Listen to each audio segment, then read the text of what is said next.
Mumtaz TV bersama menegakkan sunnah. Assalamualaikum warahmatullahi wabarakatuh. Alhamdulillah wassalatu wassalamu ala rasulillah nabiyina Muhammadin wa alihi wa sahbihi wa man walah. Asyhadu an la ilaha illallah wahdahu la syarikalah wa asyhadu anna Muhammadan abduhu wa rasuluh. Qala Allah ta'ala fi kitabihil karim, ya ayyuhalladzina amanu taqullaha haqqa tuqatih wa la tamutunna illa wa antum muslimun, amma ba'd. Saudaraku sekalian, alhamdulillah senang kembali bertemu setelah sekitar 5 tahun yang lalu ya. Saya bisa di sini memberikan sedikit tausiah dan kembali bisa memberikan tausiah insyaallah kepada antum semuanya, amin ya rabbal alamin. Semoga Allah memberikan kemudahan. Sebetulnya saya nggak niat kemari loh mas. Karena saya kesini cuma mau ini aja, mau jalan-jalan bawa keluarga gitu. Tapi sama Mas Wid diminta misi saat sini katanya. Masih ingat nggak yang kulo nuwun sisian malir? Nah, ini sekarang ada pesan juga dari Pak Imam ini. Saya suruh bacain ini. Matur nuwun sangat awit saking pandungonipun poro jamaah. Dungo gangsal tahun kepengker insyaallah sampun badhe kasembatan. Apa itu artinya? Apa artinya Pak? Iya, yang penting sudah saya bacakan pesan beliau.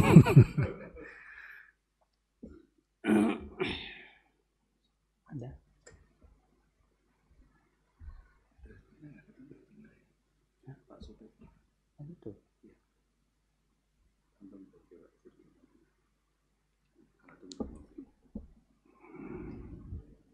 Sebentar ya.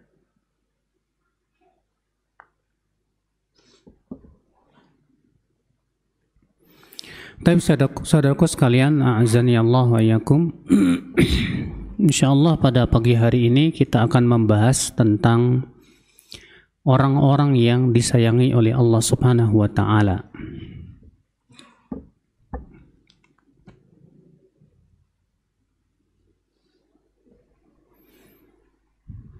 Tentunya saudaraku sekalian, rahmat Allah adalah merupakan perkara yang sangat kita butuhkan dalam hidup kita.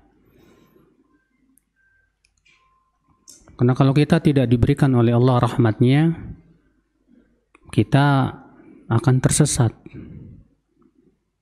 Kalau Allah tidak rahmati kita, maka hidup kita akan lebih banyak berbuat maksiatnya dan mengikuti setan. Allah berfirman, walaula fadlullahi alaikum wa rahmatuhu lattaba'tumus syaitana illa qalila. Kalau bukan karena karunia Allah dan rahmatnya lah, kalian akan mengikuti setan kecuali sedikit saja. Jadi ya, kalau kita tidak diberikan oleh Allah rahmat kepada kita, kita akan jadi pengikut setan. Tapi dengan rahmat Allah yang Allah berikan kepada kita, kita bisa menjadi pengikut para nabi dan rasul. Saudaraku seiman, namun untuk mendapatkan rahmat Allah Subhanahu wa taala ini tentunya membutuhkan kepada usaha.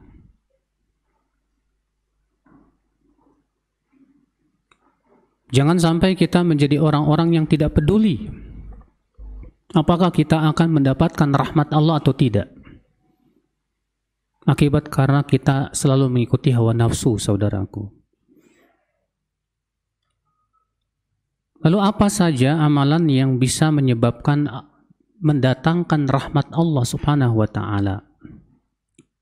Di sana ada beberapa amal yang mendatangkan rahmat Allah Subhanahu wa taala kepada kita.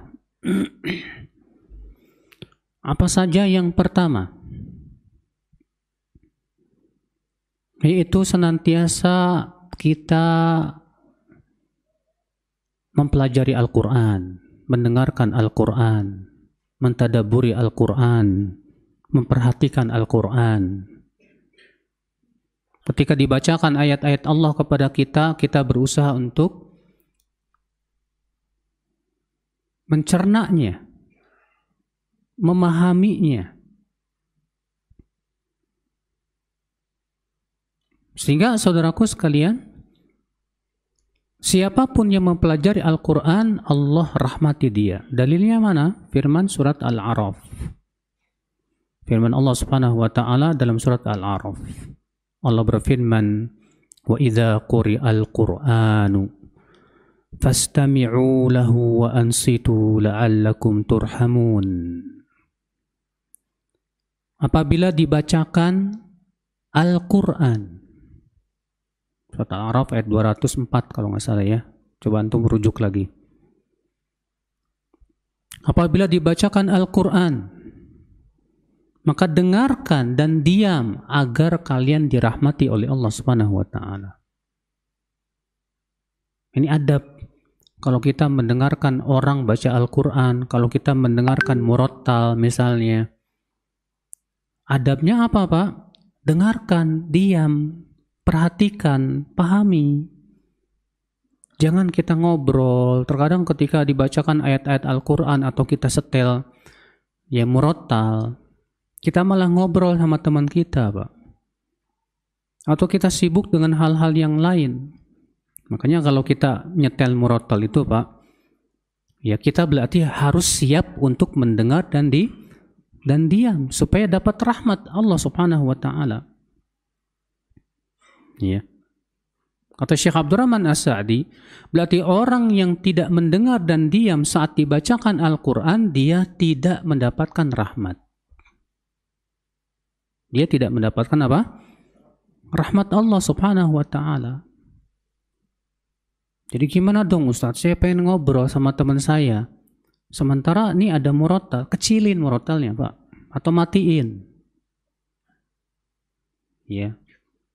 Supaya apa? Supaya kita dalam rangka menghormati firman-firman Allah Subhanahu wa taala. Maka Allah Subhanahu wa taala mengatakan, "Wa idza quri'al Qur'an fastami'u lahu wa ansitu la'allakum turhamun." Apabila dibacakan ayat-ayat Al-Quran, maka dengarkan dan diamlah agar kamu apa? Dirahmati oleh Allah Subhanahu wa taala. Masya Allah. Karena Al-Quran, ya akhi, kehidupan untuk hati kita. Al-Quran, ya akhi, penyembuh apa yang ada di dalam hati. Al-Quran, ya akhi, adalah merupakan hidayah dan menjadi rahmat untuk setiap orang yang beriman kepadanya. Allah berfirman dalam surat Yunus ayat 57. Ya ayuhan nas, qad ja'atkum mau'izatun min rabbikum wa shifaa'un lima fis sudur wa hudaw wa rahmatul lil mu'minin. Hai manusia, telah datang kepada kalian mau'izah, peringatan dari Rabb kalian. Wa shifaa'un lima fis sudur, dan syifa, apa syifa itu? Obat terhadap penyakit apa yang ada dalam hati. Wa hudan wa rahmah, dan sebagai hidayah dan rahmat untuk siapa? Lil mu'minin, untuk orang yang beriman. Adapun orang yang enggak beriman kepada Al-Quran, maka Al-Quran bukan obat, Pak. Orang yang enggak beriman kepada Al-Quran, Al-Quran tidak menjadi rahmat dan hidayah. Makanya Allah mengatakan dalam surat yang lain, dalam surat Al-Baqarah apa? Dzalikal kitabu la raiba fihi hudan lil muttaqin. Itulah Alkitab yang tidak ada keraguan padanya. sebagai hidayah untuk orang siapa? Orang yang bertakwa. Berarti hanya orang yang bertakwa saja yang menjadikan Al-Quran sebagai hidayah. Adapun orang yang tidak bertakwa, dia berpaling dari Al-Quran. Bahkan dia tidak suka mendengarkan Al-Quran. Apalagi orang yang di dalam hatinya terdapat penyakit kemunafikan, saudaraku. Allah menyebutkan tentang orang munafik dalam surat At-Taubah itu, di ayat-ayat yang terakhir. Apa kata Allah? Wa idza ma unzilat surah faminhum may yaqul ayyukum zadatu hadhihi imana fa ammal ladzina amanu fazadathum imanan wa hum yastabshirun. Apa kata Allah? Apabila dibacakan Al-Quran, Allah Subhanahu wa Ta'ala, apabila diturunkan surat dari Al-Quran, di antara mereka orang munafik, ada yang berkata, siapa di antara kalian yang bertambah keimanannya dengan diturunkannya Al-Quran ini? Lihat orang munafik. Ketika diturunkan surat Al-Quran, dia berkata apa? Siapa sih yang bertambah keimanannya dengan diturunkannya surat Al-Quran ini? Apa kata Allah? فَأَمَّا الَّذِينَ آمَنُوا فَزَادَتْهُمْ إِيمَانًا وَهُمْ يَسْتَبْشِرُونَ. Adapun orang yang beriman, maka dengan diturunkannya surat Al-Quran bertambahlah keimanan mereka. Dan mereka gembira. Makanya orang beriman tuh Pak, ketika mendengar Al-Quran tuh gembira Pak. Orang yang beriman itu Pak, ketika mendengarkan Al-Quran tuh hatinya imannya bertambah, Masya Allah. Lalu Allah menyebutkan setelahnya Pak, wa ammal ladzina fi qulubihim marad. Adapun orang-orang yang ada di hatinya penyakit. Apa kata Allah? Fazadathum rijsan ila rijsihim. Bertambahlah penyakit di samping penyakit yang ada. Kok ada ya orang yang dibacakan Al-Quran malah tambah penyakit hatinya Pak? Siapa mereka? Orang munafik lah Pak. Orang munafik itu bertambah penyakitnya ketika mendengarkan Al-Quran. Jadi tidak jadi rahmat Al-Quran itu buat dia, saudaraku. Nah ini saudaraku seiman, azani Allah wa yakum. Ya, ini yang pertama. Yang bisa mendatangkan rahmat Allah kepada kita, sehingga kita termasuk orang-orang yang disayangi oleh Allah Subhanahu wa Ta'ala. Apa itu tadi yang pertama? Iya. Kita berusaha untuk senantiasa memperhatikan Al-Quran. Berapa ayat dalam sehari kita baca dari Al-Quran, Pak? Kamu berapa ayat dalam sehari baca Al-Quran? Hah? Enggak tentu. Masya Allah. Terkadang baca Quran, terkadang enggak begitu.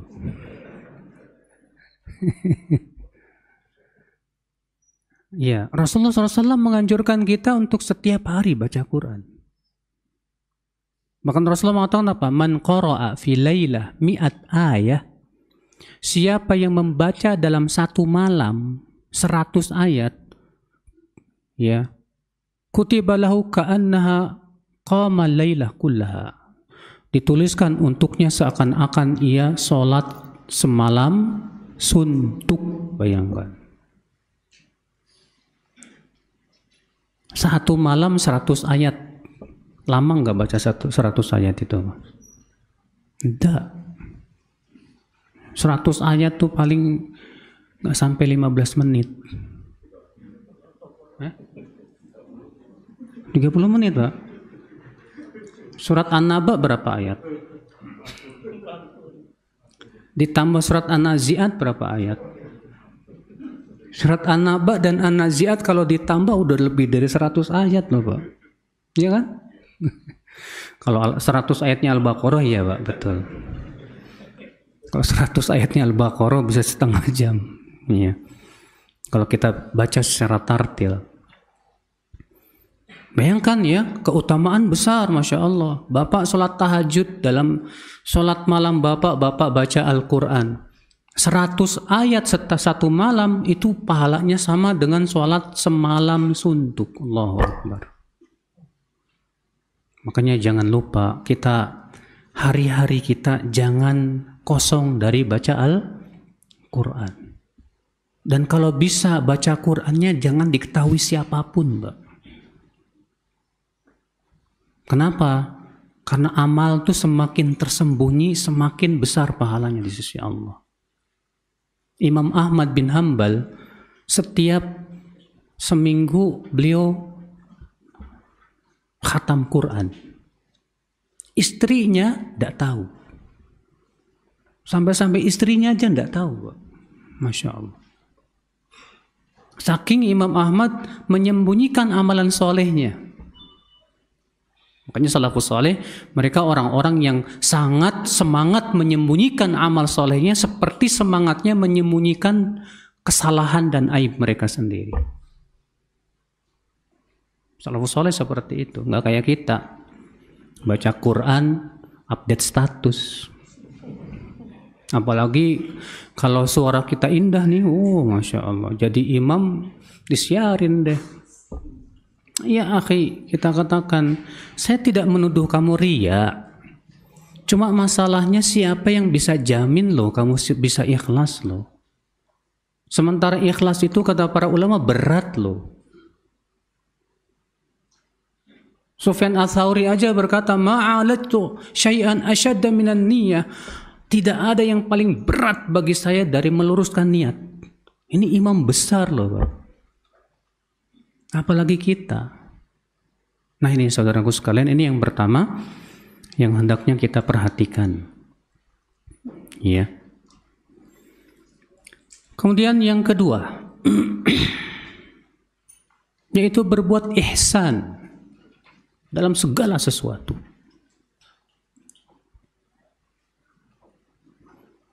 Allah berfirman, inna rahmatallahi qaribum minal muhsinin. Sesungguhnya rahmat Allah dekat.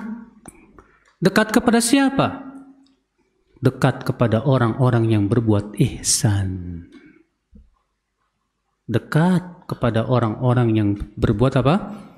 Ihsan.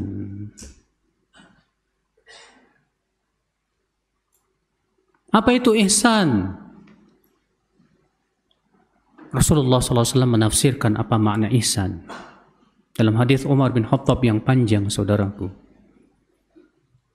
Kata Rasulullah, al-ihsan an ta'budallah ka'annaka tarah fa in lam takun tarah fa innahu yarak. Ihsan itu kamu beribadah kepada Allah seakan-akan kamu melihat Allah. Dan kalau kamu tidak melihatnya, maka sesungguhnya Allah yang melihat kamu. Kata Al-Hafidz Ibn Rajab ketika mensyarah hadis ini, di sini Rasulullah menyebutkan 2 derajat ihsan. Derajat yang pertama yaitu beribadah kepada Allah seakan-akan melihat Allah. Maksudnya gimana, Mas? Seakan-akan melihat Allah. Perhatikan di sini Rasulullah mengatakan seakan-akan melihat Allah. Kenapa? Karena seorang hamba tidak mungkin bisa melihat Allah dengan mata kepalanya di dunia ini, tidak mungkin. Siapa yang mengatakan bahwa dia bisa melihat Allah di dunia ini, sungguh ia telah berdusta, kata Aisyah radhiyallahu anha. Rasulullah saja ditanya oleh Aisyah, hal ra'aita rabbak, apakah engkau melihat Rabbmu? Apa kata Rasulullah? Nurun anna arah, ada cahaya bagaimana aku bisa melihat Allah. Makanya pendapat yang sahih dari pendapat para ulama bahwa siapapun bahwasanya Rasulullah tidak pernah melihat Allah dengan mata kepalanya. Memang ini ada khilaf di kalangan para sahabat. Namun pendapat yang sahih, dan ini pendapat jumhur para sahabat, Rasulullah belum pernah melihat Allah dengan mata kepalanya. Kamu beribadah kepada Allah seakan-akan kamu melihat Allah. Maksudnya gimana, Mas? Saya berikan contoh kepada antum. Saya akan ceritakan kepada kamu fisik Rasulullah seakan-akan kamu melihatnya. Apa yang kamu pahami dari ucapan tersebut? Artinya saking jelasnya, Pak. Saking detailnya. Demikian pula seorang hamba saking berilmu tentang Allah, semakin ia berilmu tentang Allah, maka ia seakan-akan menyaksikan Allah Subhanahu wa taala. Dia menyaksikan sifatnya, dia menyaksikan perbuatannya, seakan-akan ia menyaksikan Allah Azza wa Jalla. Derajat yang kedua apa? Fa illam takun tara fa innahu yarak. Jika kamu tidak melihatnya, maka sesungguhnya dia yang melihat kamu. Maksudnya apa? Artinya selalu diawasi oleh Allah di mana saja kita berada. Kita sendirian, kita merasa diawasi oleh Allah. Kita di depan orang, apalagi kita merasa diawasi oleh Allah. Jangan sampai, Pak, pengawasan manusia lebih besar di hati kita daripada pengawasan Allah, Pak. Jangan sampai, Pak, CCTV lebih kita takuti dari pengawasan Allah, Pak. Kita terkadang kalau berada di ruangan yang ada CCTV-nya, antum kalau berada di ruangan, tapi CCTV banyak nih memperhatikan antum. Kira-kira antum, apa yang antum lakukan saat itu? Hah? Hati-hati kan? Hati-hati. Tapi ketika tidak ada CCTV, nggak ada CCTV, ada CCTV nggak ya? Oh, dilihatin, nggak ada, aman. Buka deh film porno. La ilaha illallah. Terus di mana pengawasan Allah? CCTV lebih kamu takuti daripada pengawasan Allah Azza wa Jalla. Wallahi, orang ini belum sampai kepada derajat ihsan. Seorang mukmin lebih takut dengan pengawasan Allah daripada pengawasan manusia, Pak. Makanya salaf terdahulu mewanti-wanti. Ya. Apa kata mereka? La takun musyahadatullahi alaika ahwan indak. Jangan sampai pengawasan Allah itu lebih rendah di mata kamu daripada pengawasan manusia. Jangan sampai, Mas. Makanya kalau ada orang lebih takut diawasi manusia daripada diawasi Allah, jangan salahkan, nanti di hari kiamat Allah batalkan amalan-amalannya. Sebagaimana Imam Abu Daud meriwayatkan bahwa Rasulullah SAW mengabarkan nanti di hari kiamat akan datang seorang laki-laki yang membawa pahala besar-besar, amsal jibal tuhamah, sebesar-besar gunung Tihamah, kata Rasulullah SAW. Apa yang terjadi? Allah pun jadikan ia habaan manthura, hancur lebur. Para sahabat bertanya kepada Rasulullah, siapa ya Rasulullah? Siapa orang ini? Dia sudah datang membawa pahala-pahala besar sebesar-besar gunung. Ternyata Allah hancur leburkan. Siapa ya Rasulullah? Apa kata Rasulullah SAW? Ulaika qaumun ya'khuduna minal layli kama ta'khudun walakinnahum idza khalau bi maharimillah intahakuha. Mereka suatu kaum yang mengambil malam seperti kalian ambil, tapi mereka kalau sendirian dengan keharaman Allah, mereka berani untuk melanggarnya. Pas lagi sendiri nih, nggak ada yang lihat, berani dia berbuat maksiat kepada Allah. Tapi kalau ada orang, takut dia. Seakan pengawasan Allah rendah di mata dia. Orang seperti ini, Pak, dileburkan dosanya oleh Allah. Apa pahalanya oleh Allah? Masya Allah. Ngeri.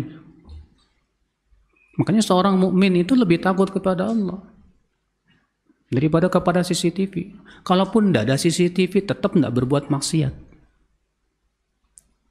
Kalaupun tidak ada orang yang mengawasi dia, tetap dia takut sama Allah. Nah, ini orang yang Masya Allah, Pak. Ihsan. Ini orang yang dekat dengan rahmat Allah. Dekat dengan rahmat Allah.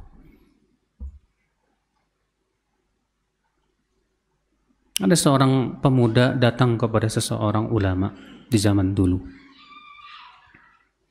Tentang bahwa dirinya ini kok sulit sekali meninggalkan maksiat. Tolonglah kasih aku ya nasihat, wasiat. Kata ulama ini, coba deh kamu kalau kamu mau berbuat maksiat boleh, nggak masalah sebetulnya, tapi dengan satu syarat. Apa itu? Cari tempat yang nggak diawasi oleh Allah. Silakan kamu berbuat maksiat, tapi syaratnya satu, cari tempat yang nggak diawasi sama Allah, Kak. Kira-kira ada nggak, Mas? Hah? Ada nggak tempat yang terluput dari pengawasan Allah? Ada nggak? Nggak ada. Tidak ada yang terluput dari pengawasan Allah. Allah mengatakan dalam Al-Quran, wa indahu mafatihul ghaibi la ya'lamuha illahu wa ya'lamu ma fil barri wal bahr wa ma tasqutu min waraqatin illa ya'lamuha wa la habbatin fi dhulumatil ardi wa la ratbin wa la yabisin illa fi kitabim mubin. Di sisi Allah lah kunci ilmu yang gaib, tidak ada yang mengetahuinya kecuali Dia saja. Dia mengetahui semua yang ada di daratan dan di lautan. Bahkan tidak ada daun yang jatuh kecuali Allah mengetahuinya. Tidak pula bebijian dalam kegelapan malam. Tidak pula ada yang kering dan basah kecuali semua sudah tercatat dalam kitab yang nyata. Tidak ada yang terluput dari pengawasan Allah. Maka ya akhi, kalau kita sudah sampai kepada derajat itu, Pak, saat kita sendirian kita tetap takut sama Allah, dan kita menganggap pengawasan Allah lebih agung, lebih besar daripada pengawasan makhluk, maka disitulah antum dekat dengan rahmat Allah. Karena Allah mengatakan demikian, inna rahmatallahi qaribum minal muhsinin. Sesungguhnya rahmat Allah itu dekat dengan orang-orang yang berbuat ihsan. Jadi pertanyaan kita, Pak, sudahkah kita sampai kepada derajat itu, Pak? Sulit. Kenapa? Karena rasa takut kita ini masih lemah, gitu. Iya. Taib itu yang keberapa? Yang kedua. Yang ketiga,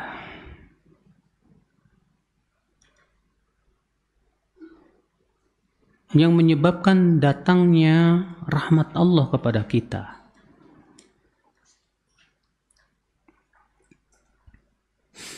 yaitu dengan kita memperbanyak istighfar. Memperbanyak apa? Istighfar.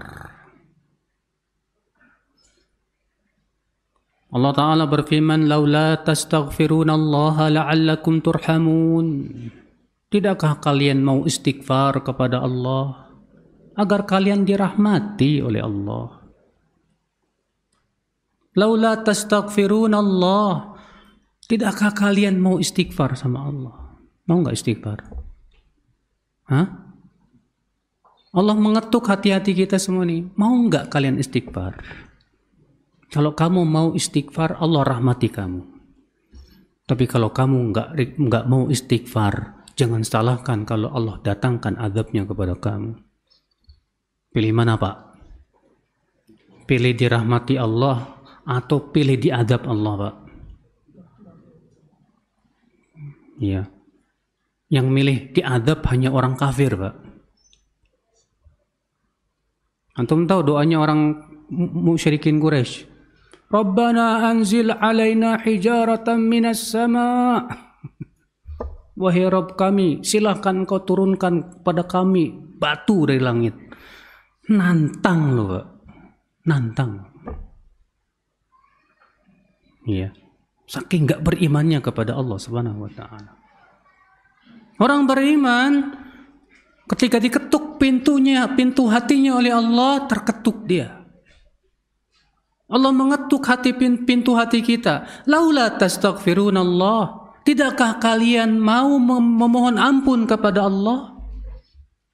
La'allakum turhamun, supaya kamu dirahmati oleh Allah Subhanahu wa taala. Tapi Pak, jangan sampai kita mau istighfar tapi tidak ada niat taubat. Ada orang istighfar, astagfirullah, tapi tidak ada niat minta ampun. Astagfirullah sambil maksiat. Ngeliatin perempuan cantik, astagfirullah itu cantik banget, astagfirullah. Ini orang istighfar tapi kok maksiat terus gitu loh. Ibnu Qayyim menganggap ini istihza. Ini memperolok istighfar.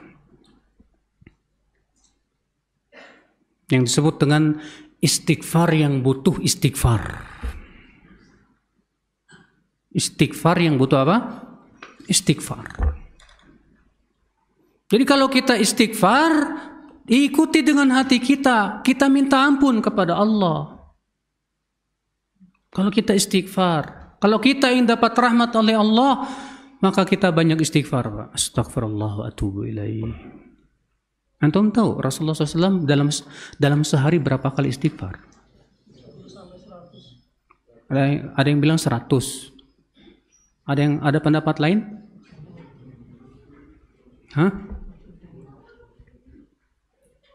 Kalau kita kumpulkan hadis tentang istighfarnya Rasul tuh, kalau kita dapati beliau tuh lebih dari 100 kali, Pak, dalam sehari. Ada hadis Rasulullah sabda, "Ayyuhan nas, tubu ila Allah wastaghfiru, fa inni atubu ila Allah wa astaghfiru fil yaumi mi'ata marrah." Hai manusia, bertaubatlah kalian kepada Allah dan istighfar kepadanya, karena aku setiap harinya bertaubat dan beristighfar 100 kali.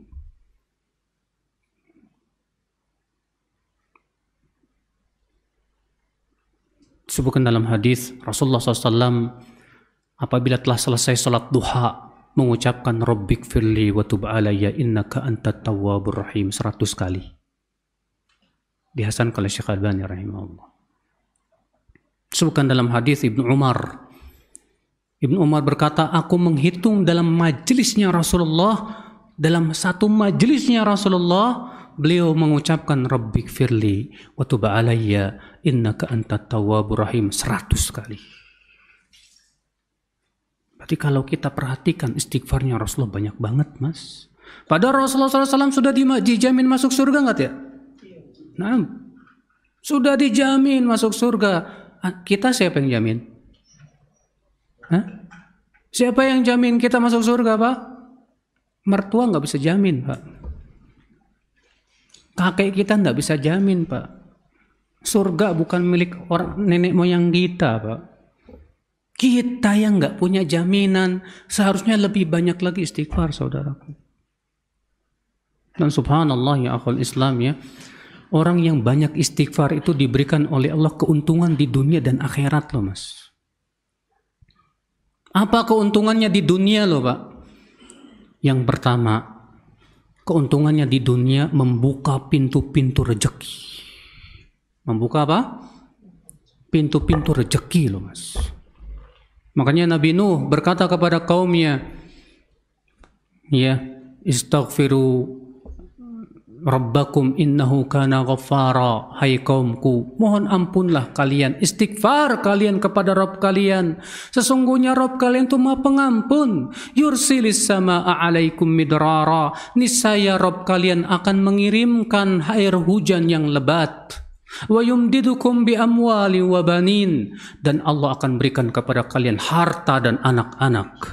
Wa yaj'al lakum jannati wa yaj'al lakum anhara, dan Allah akan berikan kepada kalian kebun-kebun dan sungai-sungai yang mengalir. Subhanallah. Jadi banyak istighfar membuka pintu apa? Rezeki loh, Mas. Ada seorang laki-laki datang kepada Al-Hasan Al-Basri. Wahai Hasan Al-Basri, sudah lama aku nggak punya anak. Ya, tolong ajarkan aku doanya. Kata Al-Hasan Al-Basri apa? Banyakin istighfar. Datang lagi yang satu. Wahai Al-Hasan Al-Basri, usaha saya lagi cekak. Ya. Sedang payah, kelilit usaha saya ini. Apa yang harus saya lakukan? Banyakin istighfar. Datang lagi, hai Hasan Al-Basri, hasil tanaman kebun saya sekarang ini payah sekali. Apa yang harus saya lakukan? Banyakin istighfar. Lalu ditanya kepada Al-Hasan Al-Basri, wahai Hasan, engkau ditanya dengan pertanyaan yang berbeda-beda, kok jawabannya satu? Suruh banyak istighfar. Apa kata Al-Hasan Al-Basri? Bukankah Allah yang berfirman, Fakultu astaghfiru rabbakum innahu kana ghaffara yursilis samaa'a 'alaikum midrara wa yumdidukum bi amwalin wa banina wa yaj'al lakum jannati wa yaj'al lakum anhara. Istighfar kalian kepada Rabb kalian, sesungguhnya Dia Maha Pengampun. Niscaya Dia akan menurunkan air hujan kepada kalian dengan lebat. Niscaya Dia akan memberikan kepada kalian harta dan anak-anak. Niscaya Dia akan menjadikan kalian kebun-kebun dan sungai-sungai yang mengalir. Masya Allah. Ini keuntungan di dunia yang pertama, Pak. Keuntungan di dunia yang kedua apa, Pak? Bahwa suatu kaum yang senantiasa istighfar, dia akan dilindungi dari azab Allah Azza wa Jalla. Suatu kaum yang senantiasa istighfar, dia tidak mendapatkan azab Allah Subhanahu wa taala. Dalilnya mana? Surat Al-Anfal.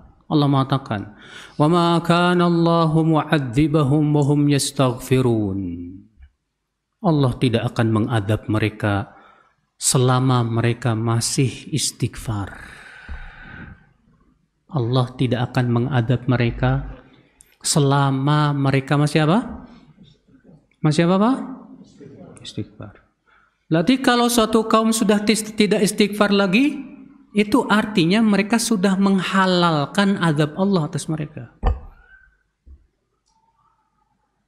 Makanya kalau di desa ini misalnya nih, Pak, orang-orangnya banyak istighfar, minta ampun kepada Allah, dijamin.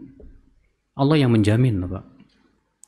Tidak akan terkena azab Allah Subhanahu wa taala. Kalaupun Allah turunkan azabnya, Allah akan hindarkan kita dari azabnya. Biiznillah. Selama kita apa? Istighfar. Keuntungan yang ketiga dari istighfar apa, Pak? Selama kita istighfar, selama itu pula Allah ampuni dosa kita. Selama kita istighfar, selama itu pula Allah maafkan kita.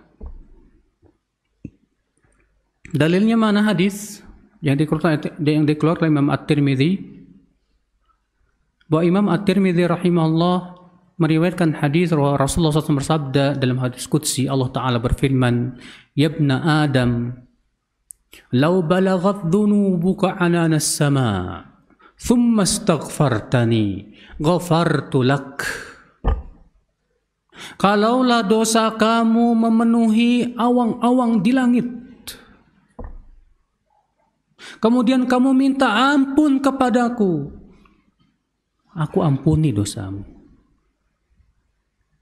Artinya sebanyak apapun dosa kamu, hai anak Adam, kalaupun dosa kamu memenuhi awang-awang, tapi kamu minta ampun kepadaku, aku ampuni dosamu. Makanya kan tidak ada ayatnya, Pak. Tidak ada ayatnya orang istighfar itu Allah katakan kalau kamu istighfar aku nggak ampuni dosamu. Tidak ada. Semua orang yang minta ampun kepada Allah sebesar apapun dan seberat apapun dosanya pasti dimaafkan oleh Allah Subhanahu wa taala. Nah, saudaraku seiman, jadi untung nggak banyak istighfar? Wallahi, apalagi di hari kiamat. Kata Rasulullah apa? Tuba liman wajada fi sahifati istighfaran katsira. Tuba bagi mereka yang mendapatkan di hari kiamat buku catatannya penuh dengan istighfar. Apa itu tuba? Pernah dengar tuba, Pak?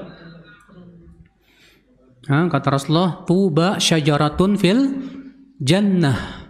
Tuba itu pohon di surga. Yasirur raqib fi dhilliha mi'at marrah falam yaqta'ha.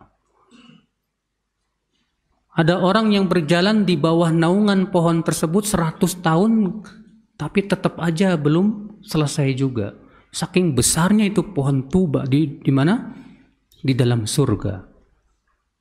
Wa minha takhruju yathiyabu ahlil jannah. Dari pohon itulah keluar baju-baju penduduk surga. Pohon apa itu namanya? Tuba. Tuba. Untuk siapa tuba diberikan oleh Allah di antaranya ini? Untuk orang yang banyak istighfar, Pak. Astagfirullah wa atubu ilaih. Istighfar kita, Pak. Nah, ini sebab yang keberapa, Mas? Yang ketiga. Yang menyebabkan kita mendapatkan rahmat dan kasih sayang Allah. Sebab yang keempat, yaitu menaati Allah dan Rasulnya. Dalilnya firman Allah, wa ati'u Allah wa ati'ur rasul la'allakum turhamun. Wa ati'u Allah wa rasul la'allakum turhamun. Dalam surat Al-Anfal juga. Taati Allah dan Rasulnya supaya kalian dirahmati oleh Allah. Taati Allah dan Rasulnya. Ya akhi, menaati Allah dan Rasulnya itu adalah kebahagiaan yang luar biasa, Pak. Bagi orang-orang yang beriman kepada kehidupan akhirat, Pak. Karena Allah dan Rasulnya tidak mungkin memerintahkan kepada perkara yang merugikan hidup kita, Pak. Ada enggak? Saya mau tanya sama antum semua. Ada tidak perintah Allah yang merugikan hidup kita? Ada?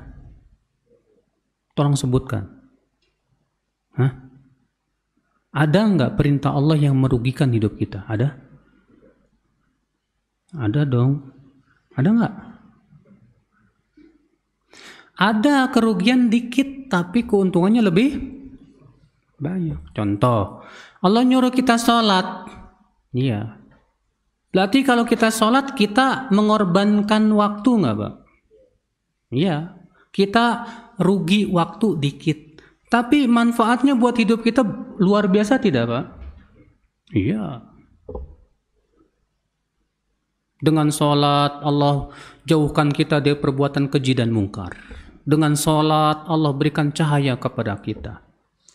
Dengan sholat Allah gugurkan dosa-dosa kita. Dengan sholat kita bisa masuk ke dalam surga Allah Azza wa Jalla. Zakat. Kalau antum punya emas sampai kepada nisabnya 85 gram dan sudah lewat 1 tahun, berapa persen? Zakatnya berapa persen? 2,5%. Ya, kita rugi dikit 25%. Tapi 25% itu nggak ada apa-apanya. Namun orang yang mengeluarkan zakat diberikan oleh Allah maslahat yang lebih besar, tidak, Pak? Oh iya, keberkahan. Berkah harta kita dijaga oleh Allah Subhanahu wa taala. Jangan takut kita ngeluarkan zakat, harta kita habis ludes, nggak mungkin, Pak, nggak mungkin.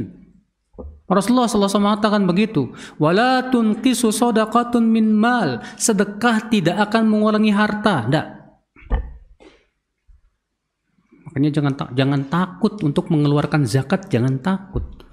Jangan takut untuk bersedekah. Sedekah itu memberkahi apa? Harta. Sekarang saya mau tanya lagi. Ada nggak larangan Allah yang merugikan kita? Kita dilarang makan riba. Rugi nggak? Rugi nggak? Hah? Sebetulnya kalau kita perhatikan tidak ada yang rugi, Pak. Tidak rugi kok kita nggak makan riba. Apanya yang rugi?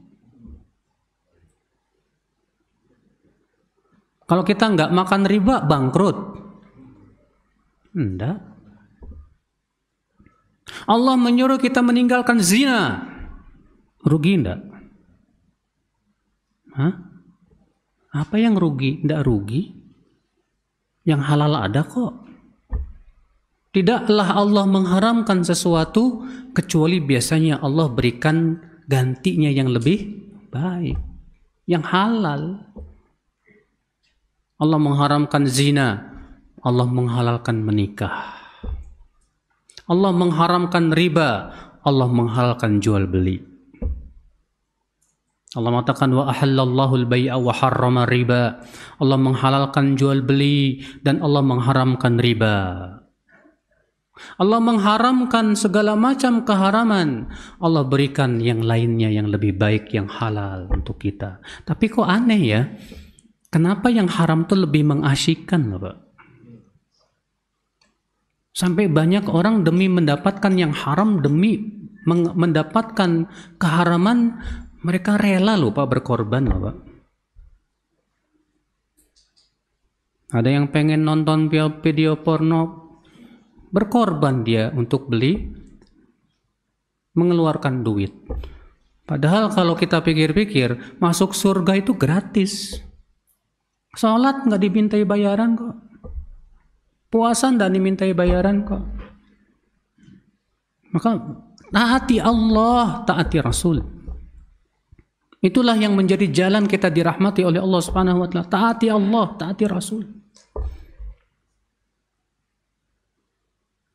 Begitu mendengar hadis dari Rasulullah SAW, ucapkan apa? Sami'na wa ata'na.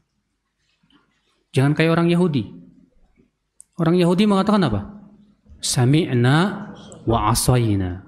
Kami mendengar tapi kami maksiat, tidak mau dengar, tidak mau taat. Jangan seperti itu, Mas.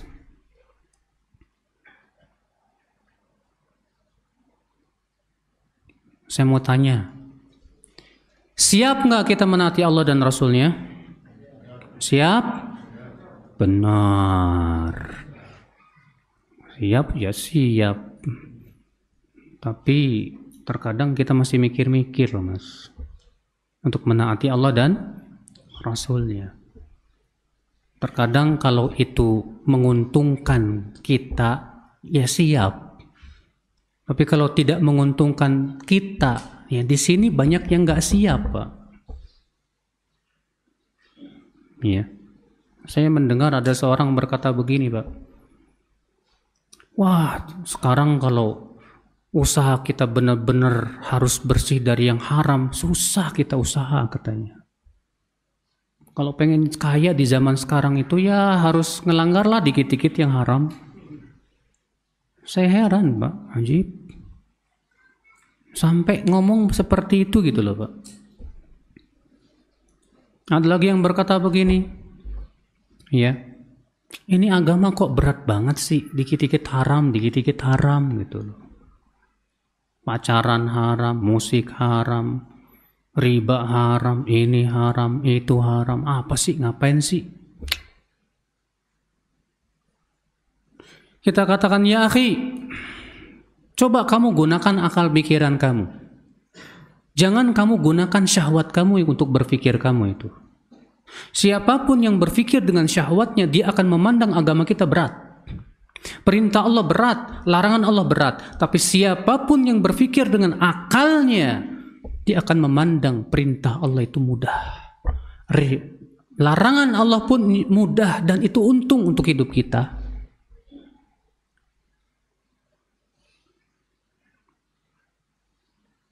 Saudaraku seiman, azani Allah ya.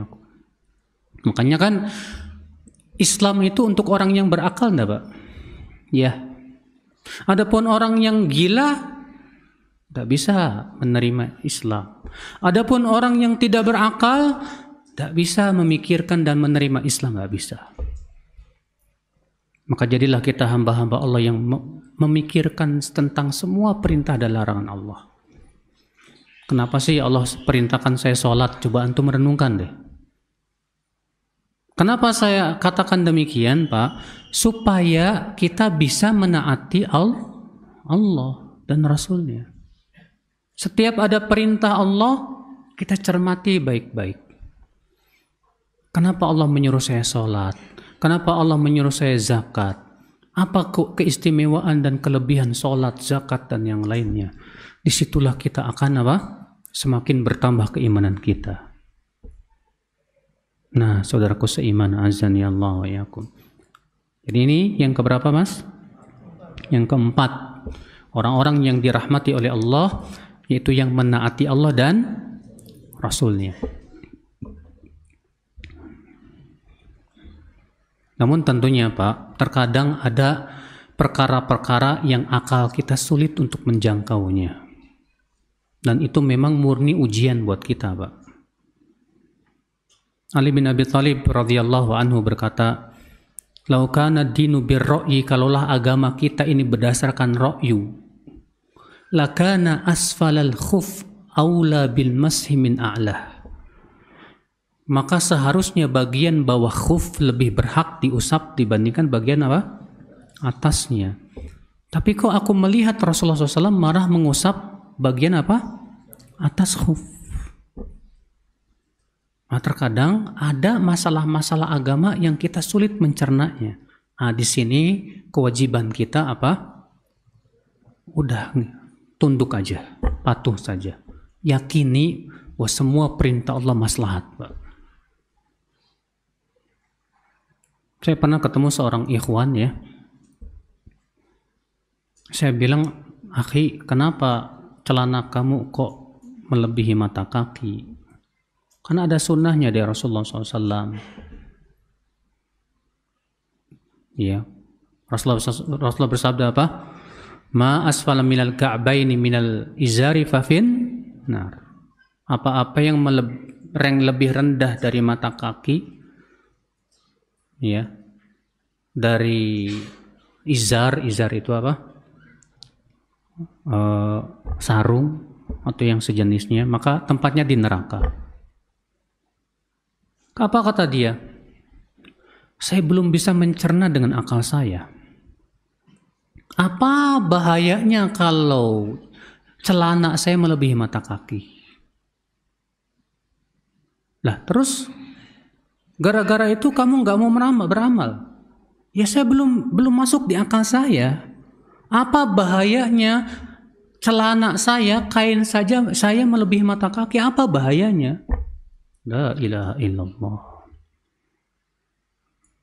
Kita katakan, akhi, justru bahaya, Mas. Loh, bahayanya apa? Saya katakan, bahayanya kamu lebih mengedepankan akal kamu dari dalil. Allah dan Rasulnya yang melarang. Lalu kamu mengatakan apa bahayanya? Saya belum bisa mengamalkan karena saya belum bisa mencerna larangan ini. Emangnya menurut kamu, ya, akal kamu lebih agung dan besar dari wahyu? La ilaha illallah. Tapi alhamdulillah sekarang udah cingkrang, Pak. Ya. Setelah dia terus ngaji, tumbuh keimanannya. Yang disitulah pentingnya ngaji, Pak. Pentingnya duduk di majlis taklim itu, iman semakin berkembang, semakin naik, semakin dia paham bahwa tidak mungkin Allah melarang kecuali pasti di sana ada mudarat. Terkadang kita tahu, terkadang tidak Tahu. Imani aja deh, benar. Iya. Ini sebab yang keempat, agar kita dirahmati, disayangi oleh Allah. Taati Allah, taati siapa? Rasul.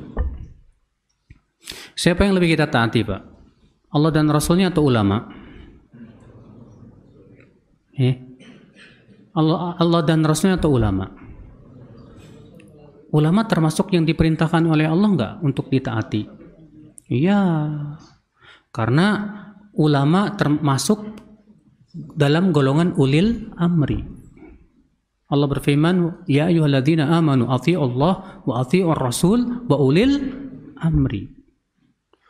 Ditafsirkan oleh para ulama bahwa ulil amri mencakup dua. Yang pertama umara, para pemimpin.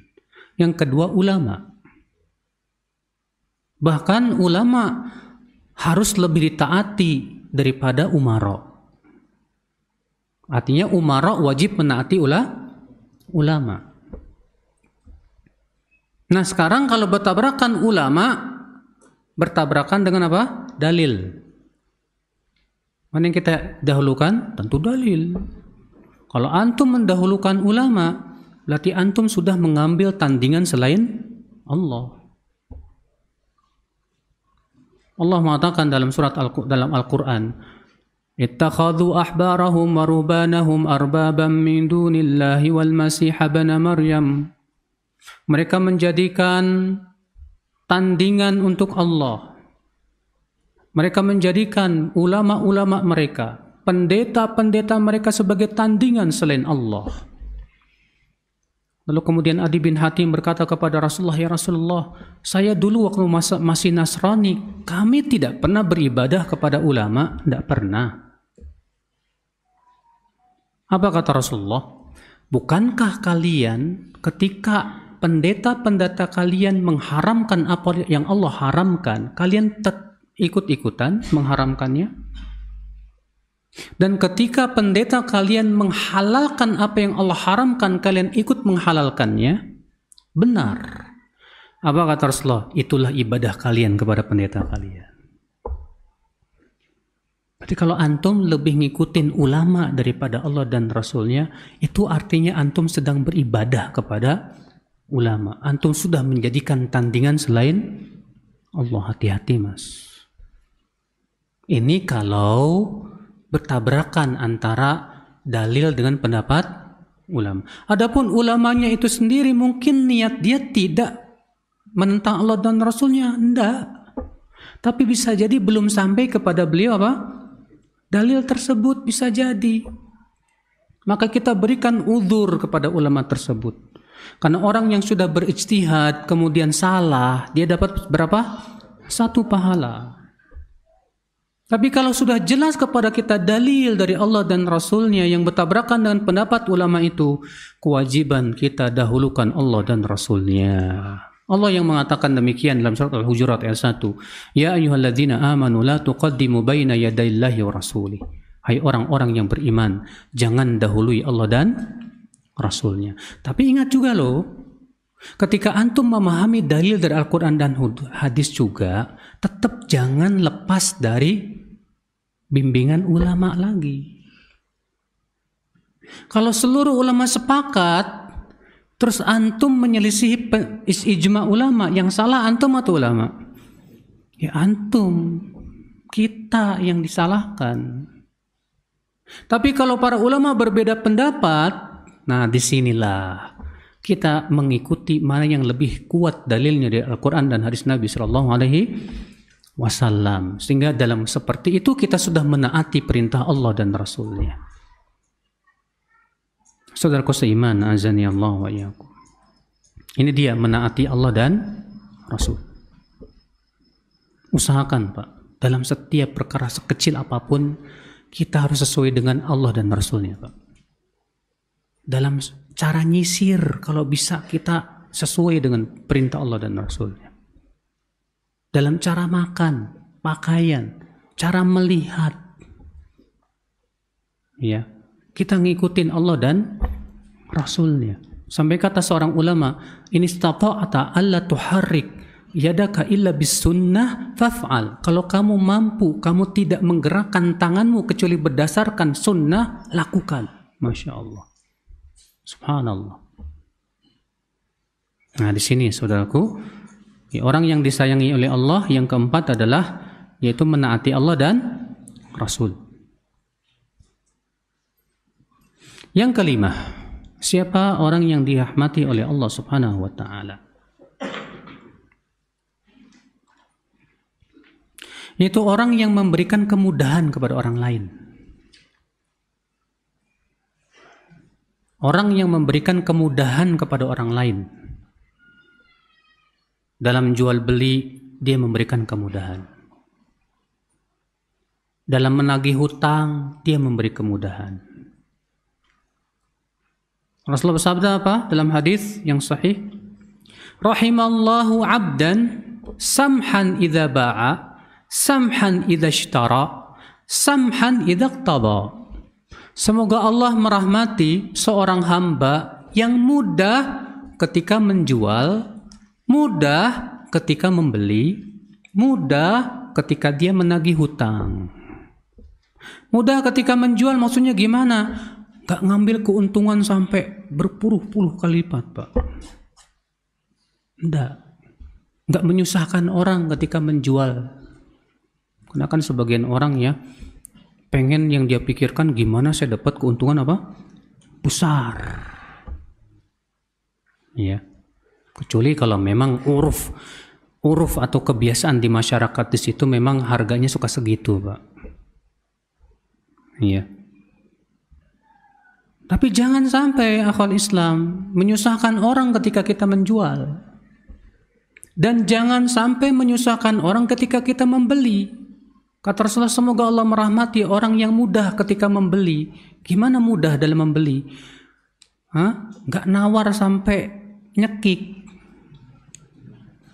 Ada orang nawar sampai nyekik loh, Mas. Sampai penjualnya itu usap-usap dada, Mas. Ya Allah. Udah nawar maksa lagi. Udahlah Mas, ginilah Mas. Ayolah Mas.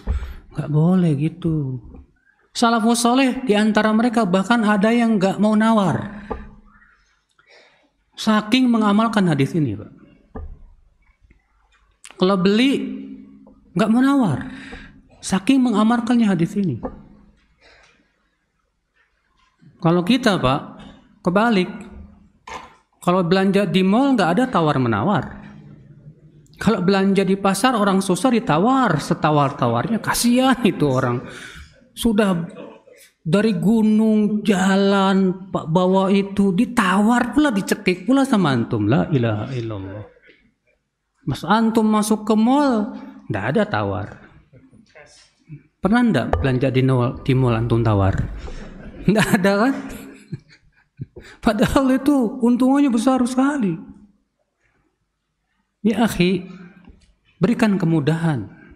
Kalau antum memberikan kemudahan, apalagi di orang miskin, Masya Allah, orang susah, Masya Allah lagi jualan. Berapa Mas harganya? 10.000 Pak. Terlalu murah Pak, 20.000. Masya Allah. Ya. Sambil antum bantu dia. Berikan kemudahan, Mas. Semoga Allah merahmati orang yang mudah dalam menagih hutang. Masya Allah. Antum tagih, akhi, antum lupa ya. Kenapa? Hari ini jadwal antum nagih hutang loh. Bayar hutang loh. Aduh, ampun, maaf akhi. Usaha saya lagi paceklik, akhi. Bener demi Allah.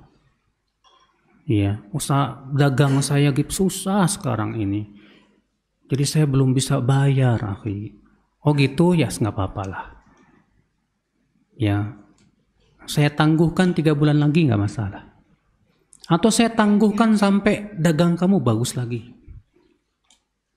Masya Allah, itu Pak, luar biasa itu Pak.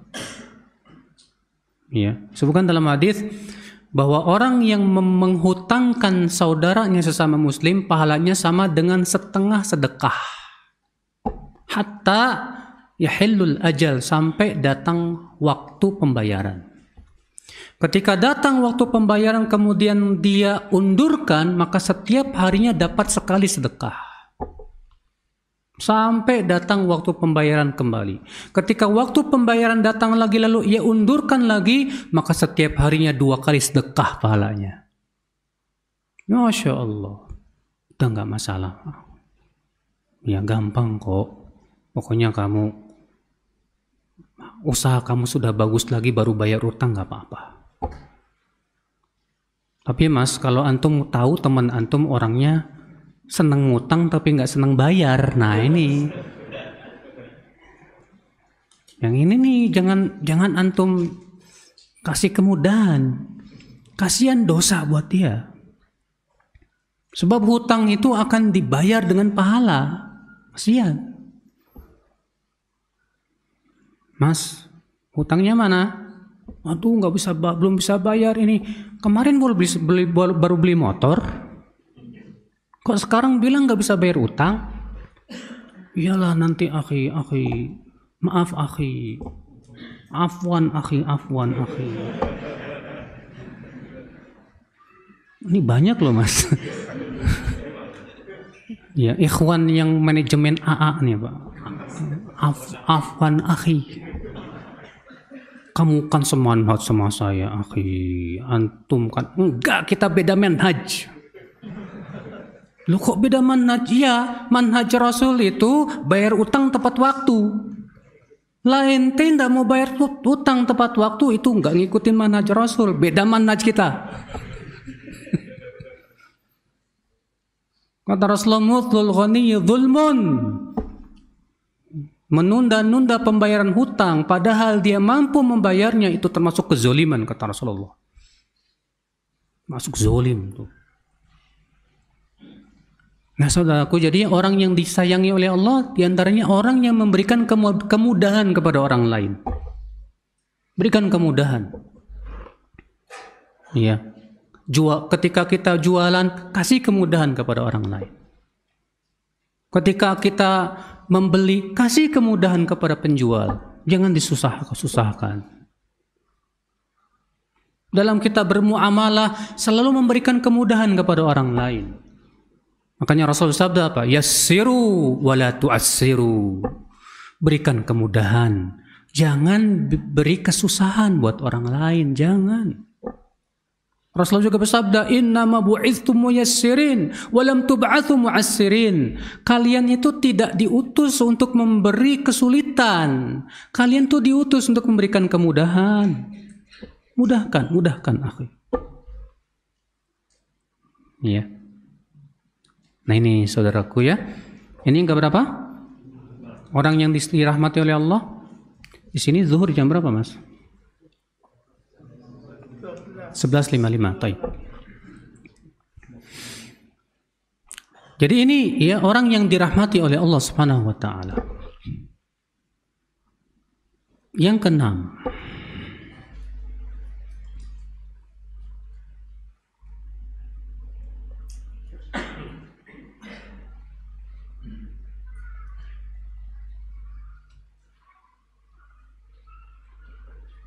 untuk mendapatkan rahmat Allah Subhanahu wa taala,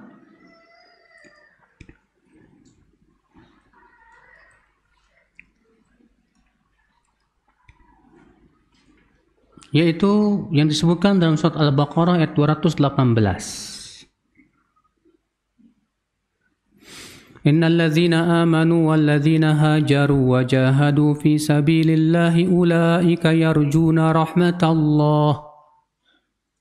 Sesungguhnya orang-orang yang beriman, berhijrah, berjihad di jalan Allah, merekalah orang-orang yang mengharapkan rahmat Allah. Siapa yang mengharapkan rahmat Allah, Pak?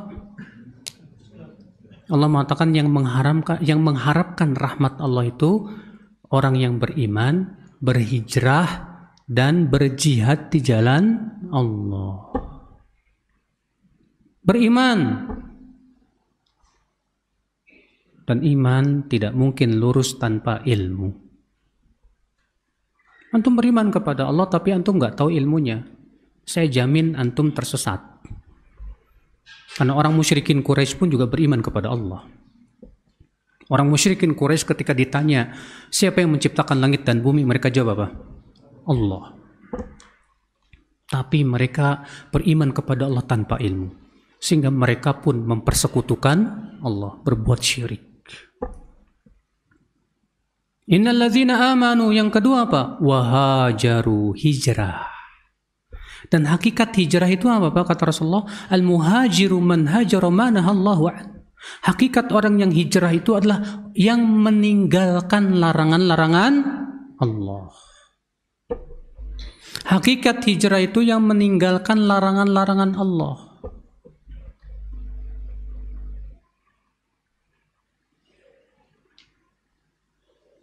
Memang hijrah itu ada hijrah makani namanya Pak. Hijrah dari tempat ke tempat. Dari tempat yang di situ kita tidak bisa beribadah kepada Allah menuju tempat yang di situ kita bisa beribadah kepada Allah. Itu penting. Namun yang hakiki adalah hakikat dari hijrah adalah meninggalkan larangan Allah. Sekarang kan lagi banyak tren pemuda hijrah. Tren artis hijrah. Jadi akhirnya hijrah itu jadi trending.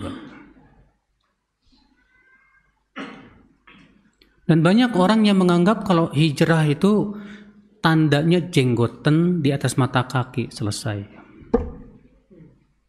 Saya katakan, akhi, hijrah itu justru awal perjalanan, bukan akhir perjalanan. Hijrah itu awal perjalanan, karena ketika kita hijrah, di situ kita sudah memulai sebuah perjalanan baru dalam hidup kita. Yang tadinya kita penuh maksiat, sekarang kita ganti maksiat dengan ketaatan kepada Allah Azza wa Jalla. Maka kita hijrah untuk menampaki jejak kaki Rasulullah SAW. Kita hijrah. Namun Pak, setiap orang yang mau hijrah, biasanya Allah uji dulu. Untuk Allah melihat bagaimana kejujuran hijrah dia. Allah mengatakan alif lam mim ahasiban nasu an yutraku an yaqulu amanna wa hum la yuftanun. Alif lam mim, apakah manusia mengira akan dibiarkan berkata kami beriman sementara ia tidak diuji? Enggak mungkin Pak, mustahil. Siapapun yang mengatakan ya Allah saya beriman, ya Allah saya hijrah, ya Allah saya kembali, Allah berfirman aku uji kamu. Buat apa Allah uji? Walaqad fatanna allazina min qablihim falaya'lamanna allazina sadaqu wa laya'lamanna al-kadzibin. Kata Allah, sungguh kami telah uji orang-orang sebelum mereka. Dengan ujian itu kami mengetahui siapa yang jujur imannya dan siapa yang dusta imannya. Pernah baca nggak Pak tentang kisah penyihir Fir'aun? Penyihir Fir'aun. Ketika Fir'aun mengumpulkan rakyatnya untuk melihat sebuah pertandingan sihir antara penyihir Fir'aun dengan Nabi Musa. Karena Fir'aun menganggap Nabi Musa penyihir juga. Apa kata para penyihir kepada Nabi Musa? Imma an tulqi wa imma an nakuna nahnul mulqin. Hai Musa, siapa duluan yang mau melempar? Kamu duluan atau kami? Apa kata Allah? Kata Nabi Musa, alqu, silahkan kalian yang melempar duluan. Falamma alqaw saharu a'yunan nasi wastarhabuhum wa ja'u bisihrin azim. Ketika mereka melemparkan tali-tali mereka, maka mereka menyihir mata-mata manusia seakan-akan itu ular yang bergerak-gerak, Pak. Dan mereka mendatangkan sihir yang besar, kata Allah. Apa kata Allah? Wa auhayna ila Musa an alqi asak. Kami pun wahyukan kepada Musa, lemparkan sekarang tongkatmu itu.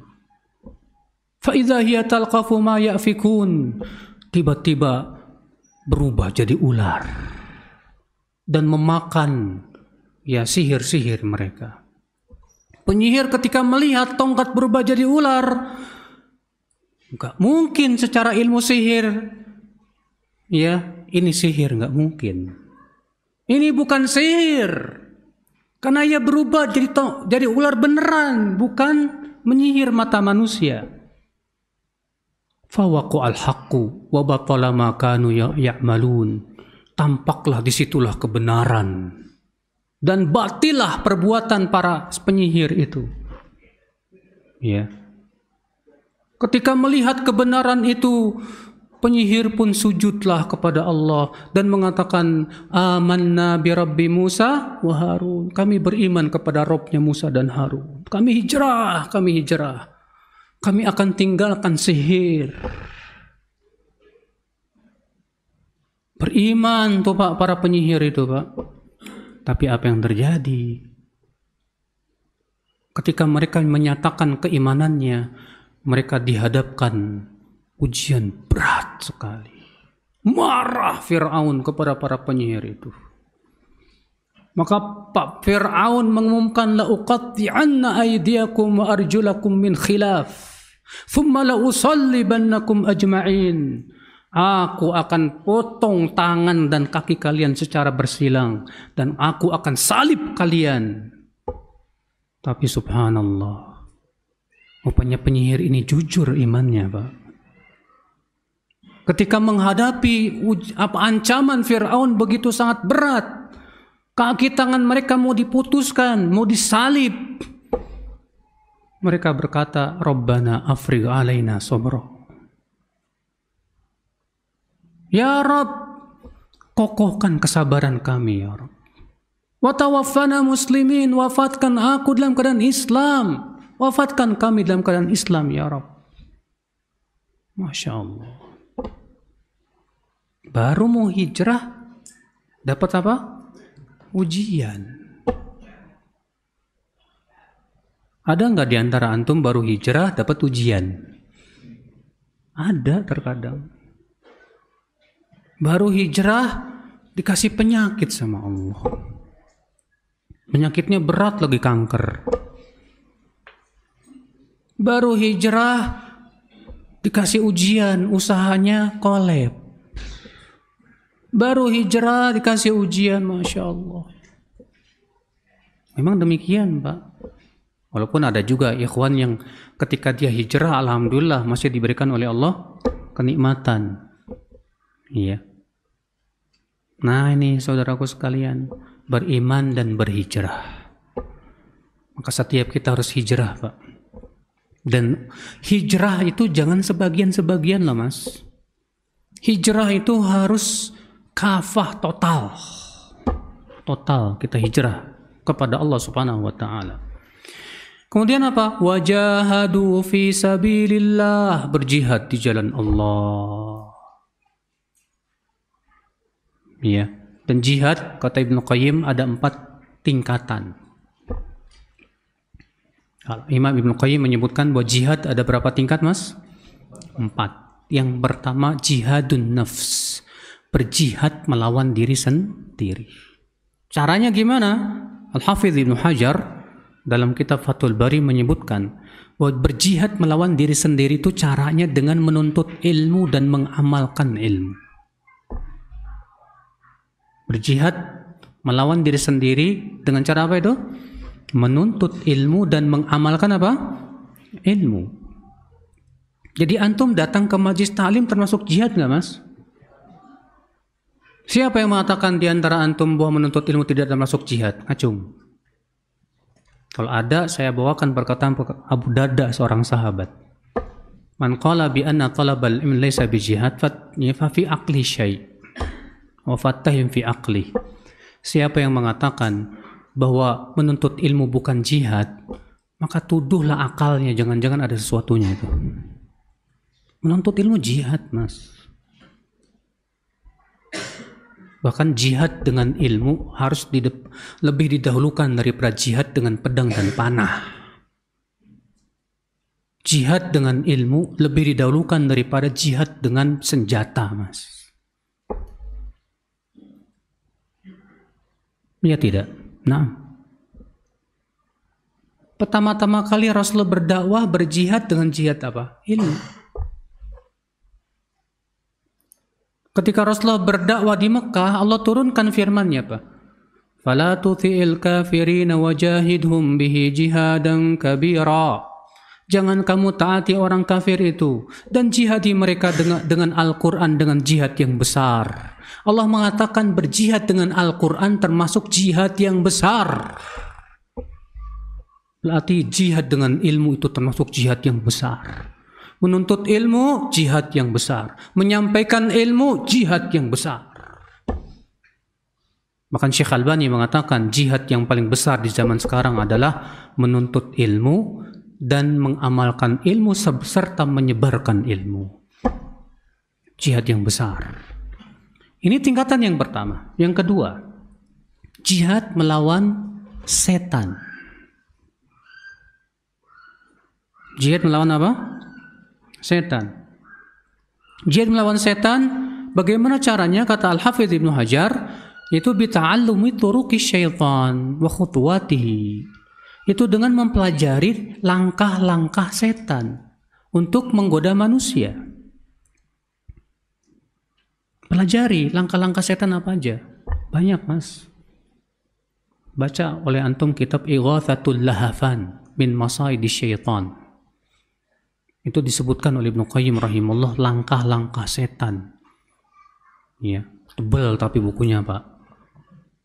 Nggak tahu saya sudah terjemahkan apa belum tuh buku itu. Ada yang tahu nggak buku itu sudah terjemahan apa belum? Udah ya? Oh, alhamdulillah. Judulnya Ighatsatul Lahafan min Masaidi Syaitan. Penting tuh baca buku itu. Buku lain apa? Talbis Iblis, yang ditulis oleh Imam Ibnul Jauzi, juga menyebutkan tentang talbis iblis. Talbis iblis kepada para qari, talbis iblis kepada para ulama, talbis iblis terhadap orang sufi, talbis iblis terhadap orang awam, dan yang lainnya. Itu antum baca deh buku itu. Dan sudah terjemahkan, alhamdulillah. Iya. Dengan baca itu insya Allah kita akan selamat, Mas. Ya, dari langkah-langkah apa? Setan. Tingkatan yang ketiga, jihadul fusaq. Itu berjihad terhadap orang fasik. Siapa orang fasik? Orang fasik itu dua. Yang pertama, pelaku dosa besar. Seperti berzina, seperti minum arak. Yang kedua, pelaku bid'ah, yang suka berbuat bid'ah. Bagaimana caranya? Itu dengan cara mendakwahi mereka agar mereka meninggalkan kefasikannya itu. Dakwahi. Antum punya teman yang suka berzina, dakwahi gimana caranya supaya dia meninggalkan perzinahan. Antum punya teman suka minum arak, mabuk-mabukan, dakwahi, Pak. Gimana caranya dia supaya meninggalkan arak? Dakwahi. Jangan sibuk, ya. Yang disebut dengan jihad talabi, jihad ekspansi, maka ini syaratnya harus ada daulah Islam dan khalifatul muslimin. Makanya kata Syekh Abdul Muhsin Abbad hafizahullah, bahwa jihad yang kedua ini di zaman ini belum ada. Karena belum terpenuhi syarat. Ya. Di zaman ini adanya jihad difa'i, jihad membela apa? Diri. Baik ini Pak, ya, ini sifat yang dirahmati oleh Allah dalam surat Al-Baqarah tadi, beriman, berhijrah, dan apa? Berjihad. Dan berjihad ini hakikatnya juga adalah melawan hawa nafsu, termasuk jihad, Pak. Melawan hawa nafsu itu termasuk jihad. Ya. Menjihadi hawa nafsu kita. Baik, saya kira cukup ya. 11:30 kita buka tanya jawab. Silakan Bapak, ada yang mau bertanya? Baik, jazakallahu khair pada Al-Ustaz atas materi yang telah diberikan pada siang hari ini. Baik, kita masuk ke sesi tanya jawab Ustadz. Sudah ada banyak sekali pertanyaan. Yang pertama kami bacakan Ustaz. Assalamualaikum warahmatullahi wabarakatuh Ustaz. Izin bertanya. Semoga Allah merahmati dan menjaga Ustaz. Apakah disyaratkan suci ketika zikir dan apakah dibolehkan istighfar sambil bekerja? Jazakallahu khairan atas jawaban Ustaz. Fadhal. Disarankan sekali suci ketika berzikir. Ini berdasarkan hadis yang hasan bahwa Rasulullah SAW bersabda, "Inni karihtu an adzkurallah ala ghairi thuhrin." Aku tidak suka, kata Rasulullah, aku tidak suka untuk berzikir kepada Allah dalam keadaan tidak suci. Bahkan Pak, dalam hadis yang sahih, ya, ketika Rasulullah SAW ada yang mengucapkan salam. Rasul sedang berjalan, kemudian dia mengucapkan salam, Assalamualaikum. Apa yang terjadi, Pak? Rasulullah langsung menuju sebuah dinding. Beliau tayamum, setelah itu beliau mengucapkan Waalaikumsalam warahmatullah. Dan hadisnya disahihkan oleh Syekh Albani rahimahullah. Dari hadis Al-Muhajir bin Kunfud. Lihat, bayangkan Pak, menjawab salam, dianjurkan kita untuk apa? Di atas kesucian. Kalau nggak ada air nih, tayamum dulu. Masya Allah. Betapa sunnah ini sudah hilang di zaman sekarang, Pak. Kalau kita kan, kalau ada yang salam, Assalamualaikum, langsung jawab nggak Pak? Waalaikumsalam warahmatullahi wabarakatuh. Nggak mikir dulu saya suci apa enggak ya gitu ya. Padahal sunnahnya kalau ada yang ucapin salam Assalamualaikum langsung mikir, ya saya kan tadi afwan akhi, saya mau tayamum dulu misalnya. Soalnya mau cari air jauh nggak ada di sini. Tayamum dulu. Terus setelah itu apa? Waalaikumsalam warahmatullahi wabarakatuh. Itu sunnah Rasul, Pak. Dan sunnah Rasul ini hilang zaman sekarang. Ya. Tapi itu tidak wajib. Itu tidak apa? Tidak wajib. Kalau kita istighfar sambil kerja gimana? Dilihat. Kira-kira gara-gara istighfar kerjaan kamu beres nggak? Gara-gara kamu istighfar kerjaan kamu nggak beres. Jangan. Karena mengerjakan pekerjaan, melaksanakan amanah, wajib. Sementara istighfar hukumnya apa? Sunnah. Jangan sampai mendulukan yang sunnah, melalaikan yang apa? Yang wajib. Nggak bagus, Mas. Nggak bagus. Ini ya.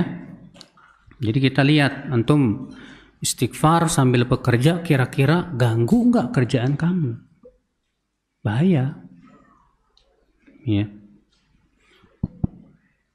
Baik, pertanyaan berikutnya Ustaz. Izin bertanya, jika dibacakan ayat Al-Quran atau mendengar murotal sering bersedih mengingat ayah saya rahimahullah, apakah ini bentuk dari meratapi mayat? Mohon nasihat Ustaz. Jazakallahu khair. Jika apa? Mendengar ayat Al-Quran atau murotal, dia bersedih menangis ingat ayahnya rahimahullah. Jika mendengar Al-Quran ingat ayahnya, kok bukan ingat Allah ya? Aneh. Harusnya bukan ingat ayahnya, Mas. Ketika mendengar Al-Quran tuh ingat Allah, ingat mati. Adapun ingat mendiang ayahnya lalu nangis gara-gara itu, nggak berpahala. Nangisnya dia saat itu tidak berpahala. Karena Allah tidak pernah memerintahkan kita untuk bersedih. Tidak pula menangisi orang yang sudah meninggal dunia. Jadi kalau kita baca Quran lalu nangis-nangisnya bukan karena takut kepada Allah, tapi karena ingat bapak kita, ayah kita, atau suami kita yang sudah meninggal dunia, itu tidak ada pahalanya. Maka dari itu gimana dong? Ya sudah, orang yang sudah meninggal dunia nggak usah diingat-ingat. Toh kalau kamu ingat-ingat juga nggak bakalan hidup lagi. Kapan pernah antum ingat sedih tahu-tahu hidup lagi datang? Nggak ada. Doakan. Ketika kita sedih mengingat ayah kita atau siapa yang sudah meninggalkan kita, doakan, ya Allah maafkan dia, ya Allah ampuni dia. Ya. Adapun kita baca Quran, usahakan yang kita ingat Allah. Usahakan ketika mendengar Al-Quran sambil kita mentadaburi makna-maknanya. Sambil kita memahami makna-maknanya. Usahakan demikian. Iya. Adapun kemudian memperbaharui lagi kesedihan. Ini akhi justru perkara yang terlarang. Iya. Jangan sampai akhirnya membaca Quran malah jadi pintu setan. Ya begitulah memang caranya setan memalingkan kita dari Al-Quran. Pas dengar baca Al-Quran bukan ingat Allah tapi ingat mendiang ayah. Supaya menimbulkan kesedihan. Akhirnya di situ kita tidak dapat pahala dari sedihnya kita. Kalau antum baca Quran kemudian antum ingat dosa jadi nangis, baru berpahala. Maka tangisnya antum saat itu termasuk dalam hadis. Ainan la tamassuhuman nar, 2 mata yang tidak akan disentuh neraka. Yang pertama, ainun tahrisu fi sabilillah, mata yang berjaga di jalan Allah. Maksudnya gimana? Antum misalnya malam-malam enggak duduk di pengajiannya sampai jam 12 malam. Dan antum enggak tidur mendengarkan kajian itu. Berarti antum matanya bergadang di jalan Allah. Ini mata nggak bakalan disentuh neraka. Atau antum baca buku sampai jam 12 malam. Ini mata di jalan Allah. Mata seperti ini nggak bakalan disentuh neraka. Tapi antum main Facebook kan sampai jam 3 malam. Bukan di jalan Allah. Pak. Ada orang kayak gitu loh. Iya. Yang kedua siapa? Ainun bakat min khasyatillah, mata yang menangis karena takut kepada Allah. Ingat dosanya, nangis. Nah ini mata yang tidak akan disentuh api neraka. Baik.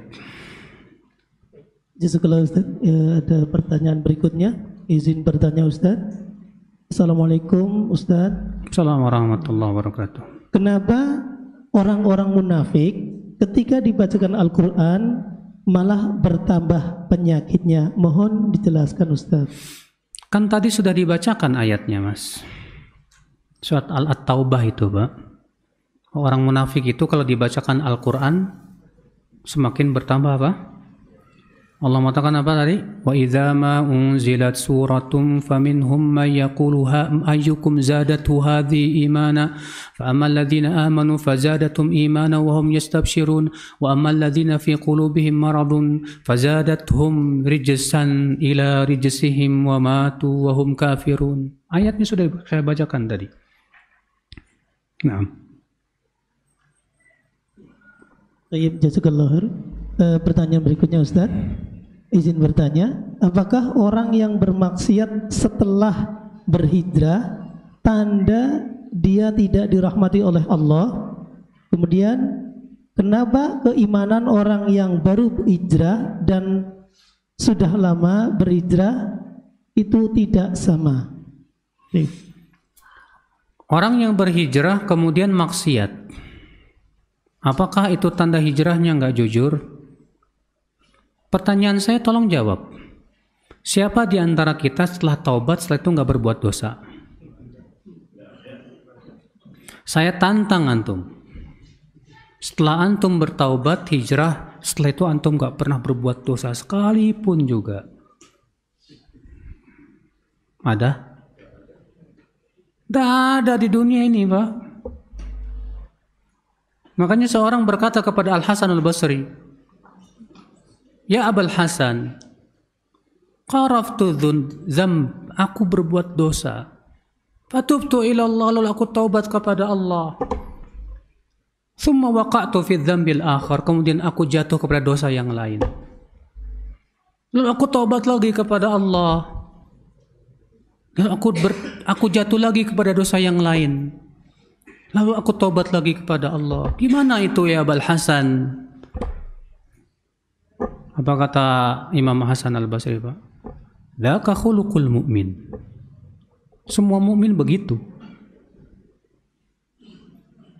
Maksudnya Al-Hasan apa? Siapa di antara kita setelah taubat tidak pernah berbuat dosa lagi? Tidak ada.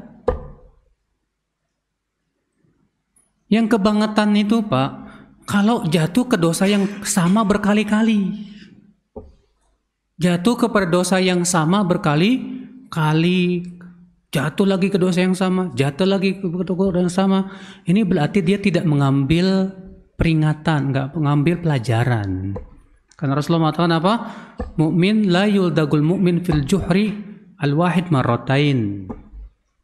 Ya. Tidak boleh, jangan sampai seorang mukmin itu disengat kalajengking di lubang yang sama 2 kali. Udah tahu di situ, ya ada dosa, lakukan lagi. Nggak bagus seperti itu. Tapi kalau misalnya kita jatuh lagi ke dosa yang sama, bagaimana? Taubat lagi kepada Allah dan berazam. Karena syarat diterima taubat apa? Berazam untuk tidak lagi kembali kepada dosa tersebut. Karena kan kata Imam Nawawi, syarat diterima taubat ada berapa? 3. Yang pertama, menyesal. Yang kedua apa? Meninggalkan dosa saat kita berbuat ketika bertaubat itu. Yang ketiga apa?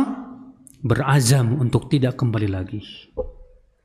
Ini 3 syarat yang harus dipenuhi bagi orang yang bertaubat kepada Allah. Kalau sudah terpenuhi 3 syarat ini ketika taubatnya, insya Allah Allah terima. Namun terkadang, Pak, iman itu naik turun. Ketika naik, Masya Allah. Ya. Kita sangat mampu meninggalkan maksiat. Tapi ketika turun, pas iman kita turun, angin syahwat kuat banget. Maksiat di depan kita. Banyak yang di situ tewas, Pak. Kalah. Maka yang seperti ini segera taubat. Makanya inilah keistimewaannya orang beriman, Pak. Setiap jatuh kepada maksiat, taubat dia. Allah berfirman, wa idza fa'alu fahishatan aw zalamu anfusahum dzakarullah fastaghfaru lidzunubihim. Apabila mereka melakukan perbuatan fahisyah atau dosa, segera mereka ingat kepada Allah, lalu mereka mohon ampun kepada Allah. Kata Ibnu Katsir ketika menafsirkan ayat ini apa? Artinya setiap kali ia jatuh kepada dosa, segera ia taubat dan minta ampun kepada Allah. Ketika ia jatuh lagi ke dosa, segera ia taubat dan minta ampun kepada Allah. Nah, begitu Pak. Jadi intinya Pak, nggak ada siapapun di dunia setelah hijrah nggak pernah berbuat maksiat lagi. Nggak mungkin, susah. Makanya para sahabat ketika Allah turunkan firman-Nya apa?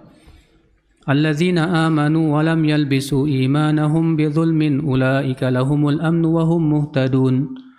Itu orang-orang yang beriman dan tidak mencampuri keimanan mereka dengan kezaliman. Mereka mendapatkan keamanan dan dapat hidayah. Apa yang terjadi, Pak? Berat banget ini ayat. Datang para sahabat ke Rasulullah dan berkata, wahai Rasulullah, berat banget ini ayat, ya Rasulullah. Apa itu? Allah mengatakan orang-orang yang beriman dan tidak mencampuri iman mereka dengan kezaliman. Bagi mereka keamanan dan hidayah. Kalau untuk mendapatkan keamanan dan hidayah, syaratnya tidak pernah berbuat zalim. Berat sekali ya Rasulullah. Maka Rasulullah mengatakan, kezaliman yang dimaksud di sini bukan zalim yang kalian pahami, kata Rasulullah. Tapi zalim yang dimaksud di sini syirik.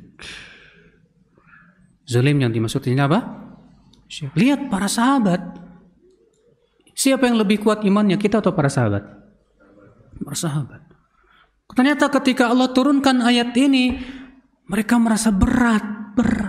Siapa yang tidak pernah menzolimi dirinya sedikit pun juga nggak ada. Nah ini Pak, jadi kalau kita sudah bertaubat, berhijrah, bukan syarat diterimanya hijrah kita setelah itu kita nggak pernah berbuat maksiat lagi. Sebab kalau syaratnya itu berat Pak, orang yang nggak pernah berbuat maksiat lagi mungkin sudah jadi berubah jadi malaikat kali Pak. Nggak ada masalahnya, sulit. Naam. Baik, jazakallahu khairan atas nasihatnya Ustaz. Baik Ustaz, kita masuk pertanyaan berikutnya. Izin bertanya Ustaz. Assalamualaikum warahmatullahi wabarakatuh. Assalamualaikum warahmatullahi wabarakatuh. Apakah termasuk orang yang mempersulit dalam membayar hutang jika ia belum membayar hutang tapi mengutamakan membeli sepeda motor, dan keterangan sepeda motor itu sangat dibutuhkan Ustaz? Dia beli motor karena memang sangat dibutuhkan untuk bayar hutang. Karena dengan motor itu dia mau usaha. Jadi dia bilang ke yang menghutanginya, Mas, maaf ya Mas ya, saya ini beli motor ini bukan mau seneng-seneng loh Mas, tapi buat maisha saya. Soalnya usaha saya sudah nggak ada lagi. Jadi saya beli motor buat nge-Grab atau Gojek atau yang lainnya. Yang insya Allah penghasilannya buat bayar utang kamu. Ya, nggak masalah kalau seperti itu. Kalau memang tujuannya untuk bayar hutang lagi dan tidak ada cara untuk membayar hutang kecuali dengan beli motor supaya ada usaha dari situ. Buat jualan sayur Mas. Saya jualan sayur, kalau saya gotong-gotong begini capek banget. Tapi kalau pakai motor kan saya bisa kemana-mana. Iya, nanti hasilnya kan buat bayar hutang juga. Seperti itu nggak masalah, keadaannya darurat gimana lagi Mas. Tapi ini motornya 2. Terus satu lagi ada motor. Itu buat istri saya Mas. Jual, nggak darurat amat kok. Iya. Baik, jazakallah. Ini pertanyaan terakhir Ustaz. Mohon izin bertanya Ustaz. Jika seorang laki-laki pernah berbuat zina dengan seorang perempuan, kemudian laki-laki dan perempuan tersebut bertaubat, manakah yang terbaik? 1, ini ada 2 pilihan Ustaz. Sama-sama bertaubat dan segera menikah, ya, laki-laki dan perempuan itu. Atau yang kedua, sama-sama bertaubat dan mencari pasangan lain yang calon lain gitu Ustaz, bukan dengan orang tersebut. Iya.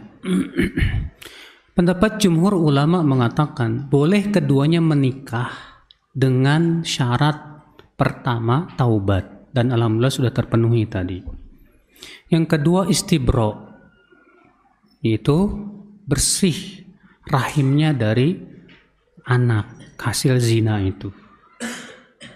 Kalau habis zina, ya ternyata setelah zina tak lama kemudian ia taubat, kemudian ya wanitanya haid, berarti bersih dari, ya berarti nggak hamil dia. Ya udah terpenuhi 2 syarat tersebut. Akhirnya keduanya menikah, boleh, nggak masalah, sah. Ini atas pendapat jumhur ulama, wallahu a'lam. Nah, yang lebih baik mana? Ya udah menikah aja. Kalau memang berzina itu, menikah aja dengan wanita yang dia zinai itu. Ya, untuk menghilangkan ar dan aib juga.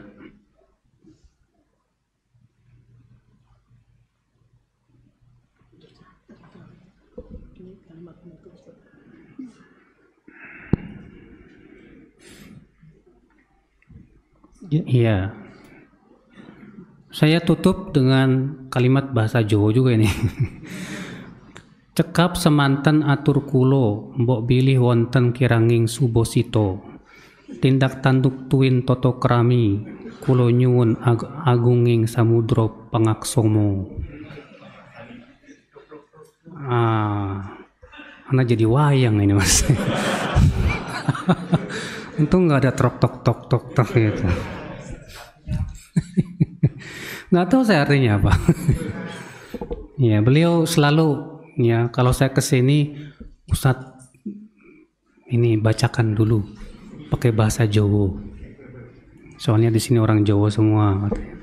Ya wis, nggak apa-apa. Kalau itu memang yang membuat antum senang, Anda bacain. Baik saudaraku sekalian, semoga yang saya sampaikan bermanfaat. Mohon maaf bila ada kata-kata yang tak berkenan di hati. Yang benar semuanya dari Allah dan yang salah itu dari kekurangan ilmu saya dan dari syaitan. Dan mohon dibuka pintu maaf selebar-lebarnya bila ada kesalahan. Wabillahi taufik. Assalamualaikum warahmatullahi wabarakatuh.